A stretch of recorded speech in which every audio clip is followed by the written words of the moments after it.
দ্বিতীয় দফার নির্বাচন শেষে তৃণমূল বিজেপি সংঘর্ষে উত্তাল বেহালা। ঘটনায় আহত 4, তাঁদের মধ্যে একজনের অবস্থা আশঙ্কাজনক। কলকাতা পুরসভার 129 নম্বর ওয়ার্ডের রবীন্দ্রনগর রামকৃষ্ণপল্লীর ঘটনা। অভিযোগ, নির্বাচন পর্ব শেষে ইভিএম মেশিন নিয়ে যাওয়ার সময় বাধা দেয় কিছু বিজেপি আশ্রিত দুষ্কৃতী। ওই সময় স্থানীয় প্রাক্তন তৃণমূল কাউন্সিলর এবং রাজ্য তৃণমূলের সাংগঠনিক সম্পাদক প্রতিবাদ করায় শুরু হয় বচসা।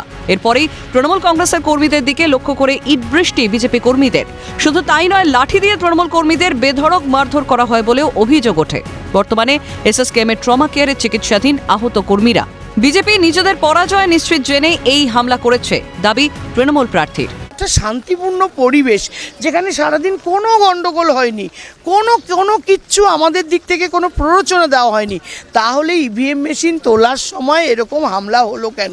নিশ্চয়ই ইভিএম চুরি করার ওদের মতলব ছিল, আমি এটা বিশ্বাস করি।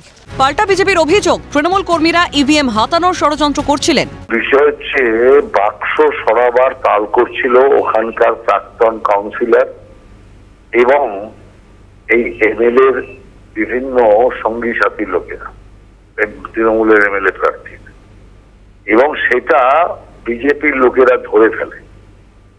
ধরে ফেলাতেই ওইখানে বিজেপির উপর চড়াও হয়। তারপরে তার থেকে হাতাহাতি, যা হওয়ার সেটা হয়েছে। অতএব যে শেষ লগ্নে ভোটিং শেষ হওয়ার পরেই তারপরেই যদি ইভিএম সরানোর ষড়যন্ত্র কেউ করবে, যেটা তৃণমূলের অতীত অভ্যাস, সেই অতীত অভ্যাস পালন করতে গিয়ে বিজেপির হাতে ধরা পড়ে গেছে।